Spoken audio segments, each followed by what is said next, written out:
Nous voilà pour un nouvel épisode de la suite de ma toile. Bienvenue. Je reprends, donc bienvenue sur ma chaîne. Si c'est la première fois que tu me vois, enchantée. Moi c'est Petite Palette Alexia, de mon vrai nom. Je pose actuellement donc une toile qui me tient énormément à cœur. Elle va prendre du temps. Nous sommes aujourd'hui dans l'épisode 4 de l'avancée de cette toile. Je suis toujours un peu dans le rush dans ma tête parce que j'ai pas beaucoup de temps. Là je me pose pour un petit peu au moins avancer ma toile. Je pense que je vais passer un peu sur la deuxième pétale. Les détails de ma première pétale se feront plus tard. En tout cas aujourd'hui on va au moins faire le fond d'une deuxième pétale. Si vous n'avez pas vu les vidéos précédentes, n'hésitez pas à les regarder. Je parle un peu de ce qui me passe par la tête. Enjoy! Let's go!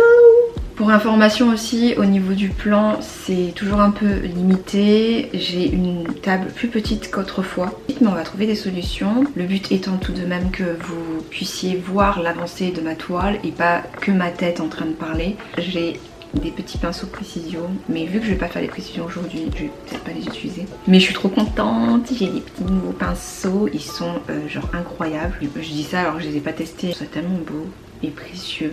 Et c'est un certain prix parce que là j'ai quand même pris de la marque. Alors que vous savez mes tout premiers pinceaux, quand j'ai fait mes premières toiles, c'était clairement du Amazon. Doucement je vais acquérir, obtenir du matériel un petit peu plus quali. C'est hyper précieux pour moi. Et je vous jure je suis trop contente à chaque fois que je vois ma toile. Je me dis vivement la fin. Vous aussi non? Dites-moi. On part sur une nouvelle pétale, donc un fond différent. Qu'est-ce que j'avais en tête pour cette deuxième pétale? Concentre-toi. Aujourd'hui, est-ce qu'on part vraiment sur ma petite palette? Je pars un peu mes couleurs. On va parler de quoi aujourd'hui? Ce que je me disais en me brossant les dents, je pensais aux choix qu'on fait au cours de notre vie. J'avais envie de parler de ça. Je me suis toujours posé des questions sur pourquoi j'ai choisi ça et puis au final, quelques années après, tu comprends. Depuis que je me suis mis au dessin, je me suis toujours dit « Oh !» Je comprends mieux certains choix de ma vie à l'époque et je trouve ça fou. J'ai posé un point, j'ai peur. Qu'est-ce qu'elle fait? Oh my god. Alexio. En fait le blabla que je fais c'est toujours retracer un peu mon parcours et les anecdotes de ma vie. Au collège, je sais plus si je l'ai dit. Si je l'ai dit, j'ai parlé du fait que en sortant du collège j'avais envie d'être photographe genre. J'avais des envies de m'aventurer dans la photographie alors que je ne connaissais absolument rien. Et pour vous dire, au niveau des matières, j'ai toujours eu des faiblesses et pas du tout fortes en histoire géo, en français. Et quelle matière je préférais? Les maths, la physique. À partir du moment où tu connais les formules, comment faire l'exercice, bah en fait tout est assez fluide et pour moi ouais c'est la logique qui fait que c'est hyper simple et j'aimais trop. Comme j'étais nulle en histoire géo et en français et que j'adorais les maths et la physique, on se dit tu vas choisir de faire un parcours ES ou un parcours S au lycée. Je ne sais pas du coup ce qui est passé par ma tête à ce moment-là, mais je pense aussi que j'aimais bien ce que ma soeur faisait. Ma grande soeur en fait avait choisi le parcours L, option art plastique. Bon, encore une fois, pour le moment, la pétale, elle est très très moche. Ça va être la base et je réajuste la petite. Qu'est-ce qu'elle fait? En gros, j'ai bizarrement choisi de faire art plastique et je prenais le choix aussi d'éliminer les matières où je m'en sortais le mieux. Va savoir pourquoi. Au bout de la deuxième année, j'ai pris peur de cette option art plastique. Bah déjà pendant la première année, j'ai vu des gens qui dessinaient hyper bien. Des gens qui avaient des idées, une certaine créativité. Moi à côté j'avais l'impression de 1. Pas savoir dessiner et 2. Ne pas avoir de créativité. Je suis restée bloquée sur le fait que je ne sais pas dessiner et je n'ai aucune idée créative. Donc bah, je suis pas une artiste en gros. C'est horrible. Pour le moment là, c'est comme la première fois. N'importe quoi. Dans ma tête, à partir du moment où je me suis dit meuf, tu es nulle, je me suis mis un coup de pression, je me suis dit mais c'est mort, j'arriverai pas à faire le bac art. Ça m'avait l'air beaucoup trop compliqué et pour moi j'étais trop nulle. Donc j'ai pris la fuite. Je suis partie en anglais renforcé. Pour le coup, j'aimais trop l'anglais. J'avais des plutôt bonnes notes. J'ai quand même gardé l'option facultative pour avoir des points en plus au bac. Je suis en train de faire du caca. J'aime pas le tout. Ouh là là, on perd le fil. On perd Alex. trop concentrée. Donc au final j'ai passé un bac L avec l'option anglais renforcé, petite option facultative art plastique, j'ai eu une très bonne note d'ailleurs. Il y avait quand même un petit peu d'idées dans ce que je faisais, mais je pense que j'y croyais pas en fait. J'ai dû commencer à faire des dessins où je recopiais un petit peu des mangas ou ce genre de trucs au collège, et à arriver au lycée je m'étais dit voilà, je travaillerai ça et tout, la créativité, le dessin. Mais en fait vu que je me suis direct mis dans la tête que je ne savais pas dessiner, au final j'ai pas cherché à apprendre finalement.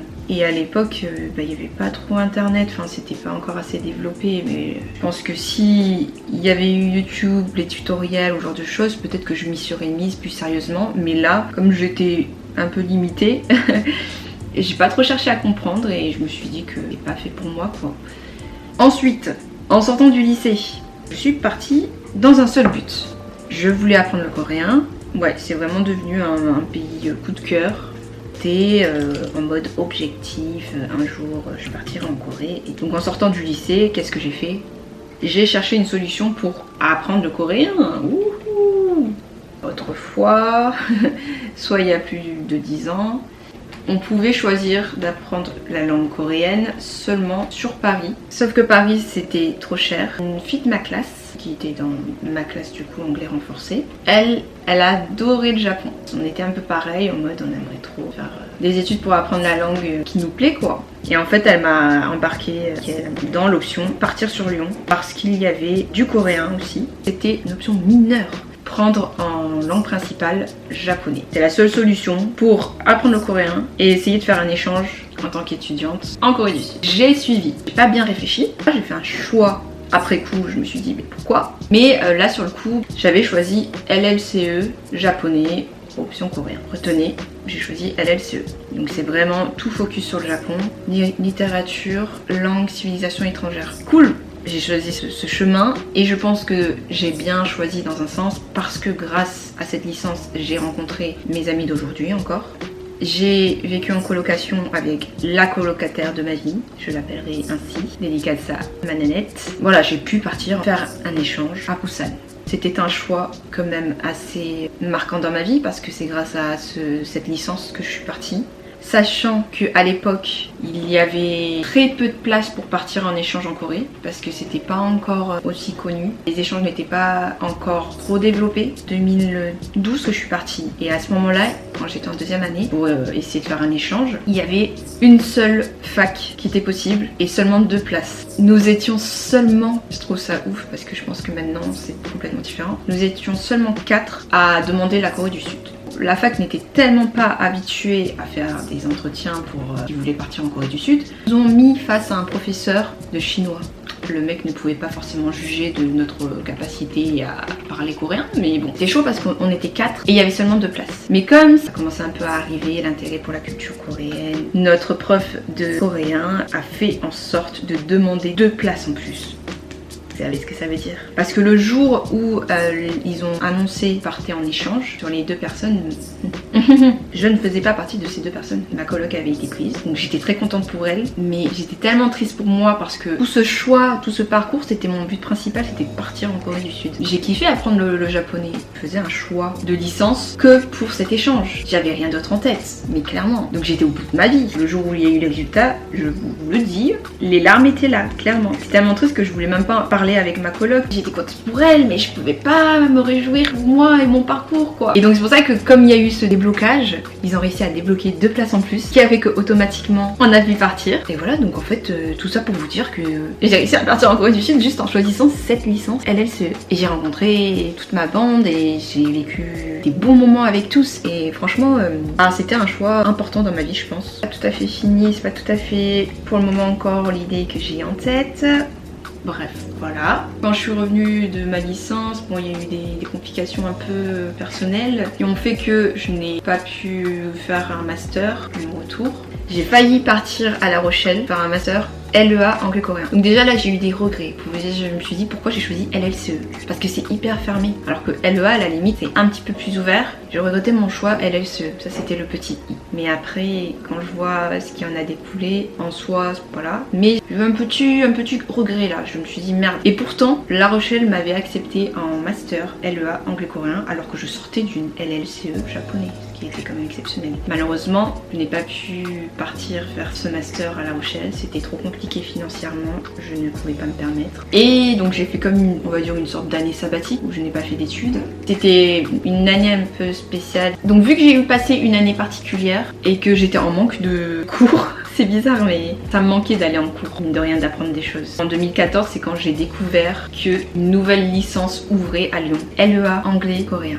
Voilà, le destin, je sais pas, je me suis dit, voilà, après une année assez difficile où j'étais un petit peu seule, j'avais plus mes amis, j'étais jeune encore. Je me suis dit, allez go, cette fois-ci je fais LEA anglais-coréen, comme ça au moins je reprends les cours, je reprends le coréen parce que ça me manquait aussi.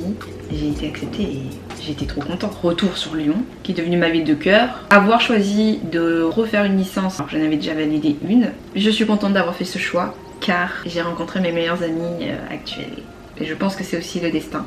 Parce que j'ai rencontré ces femmes de ma vie. Pour moi, c'était ma destinée. C'est tout ça pour vous dire que des fois, on fait des choix qui peuvent paraître pas forcément judicieux, pas forcément logique, parce que j'ai quand même fait 2 licences, j'ai enchaîné 2 licences sans but professionnel en réalité derrière. La première c'était parce que je voulais aller en Corée du Sud et la deuxième c'est parce que j'avais passé une année pas terrible et que j'avais envie de reprendre l'anglais et le coréen, mais j'avais pas de but professionnel clairement. Et pourtant c'était quand même un choix qui a fait que la tournure des événements qui ont suivi était incroyable.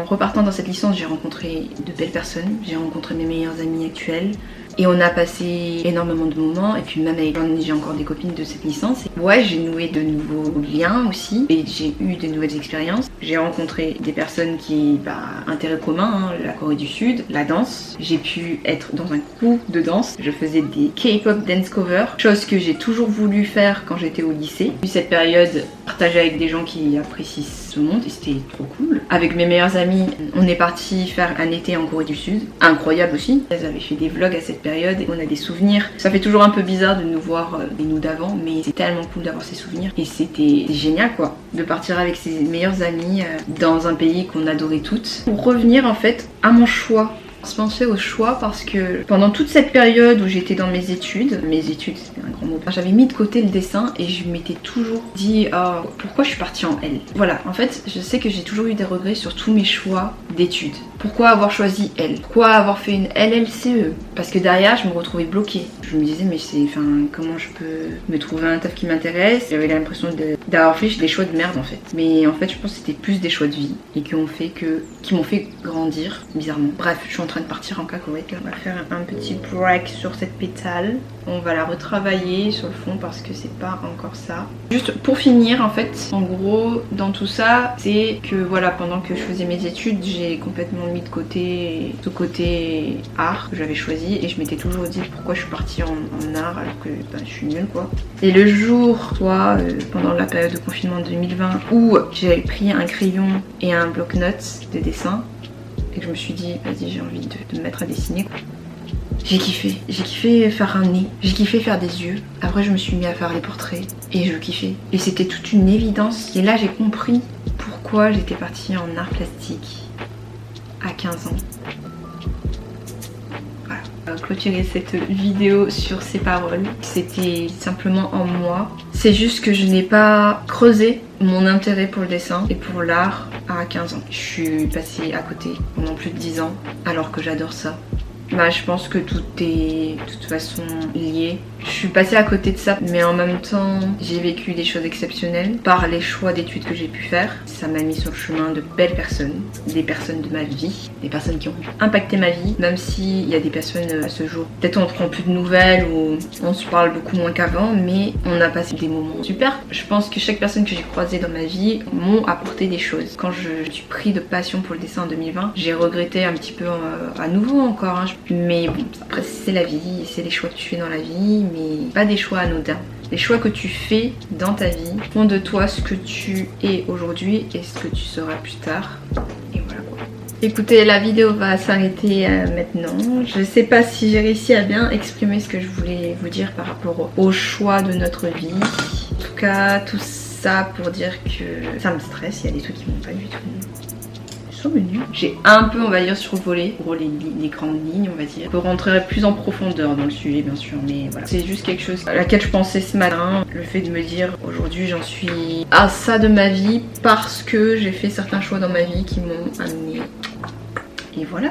Encore, il y a du boulot. Deuxième pétale. Si vous avez encore du mal à comprendre ce qui se passe dans ma tête, mais ça va venir. Il y a encore des choses à faire sur cette pétale pour le fond. Un peu comme la première, je pense que c'est plus ou moins en 3 étapes les pétales. Et après, il y a tous les détails que je vais rajouter plus tard. Et je suis contente d'avancer, mais sûrement, voilà. Écoutez, merci d'avoir regardé encore cette vidéo. Même si je suis partie un petit peu à droite à gauche, j'étais un peu perdue. C'était comme d'hab pas très organisé dans ma tête. Je cherche toujours aussi mes mots et à bien m'exprimer, mais encore difficile pour moi. C'est un peu comme un exercice aussi de parler comme ça spontanément et dire que je pense, et je vous dévoile un peu mon parcours plus en détail. Voilà, vous dites moi, vous de votre côté, comment vous sentez à ce jour par rapport à toutes les décisions que vous avez pu prendre. Est-ce que c'était des mauvaises décisions? Est-ce que vous avez des regrets sur vos choix? Ou est-ce que vos choix vous ont permis justement de rencontrer des gens qui ont marqué votre vie, qui ont impacté votre vie? Est-ce que ces choix vous ont fait vivre des choses extraordinaires? Est-ce que vous passez par des moments difficiles par rapport à vos choix, mais que en découle finalement une force derrière? Bref, là je suis en train de partir loin. Là c'est encore un autre sujet, hein, quand on parle de périodes difficiles dans nos vies.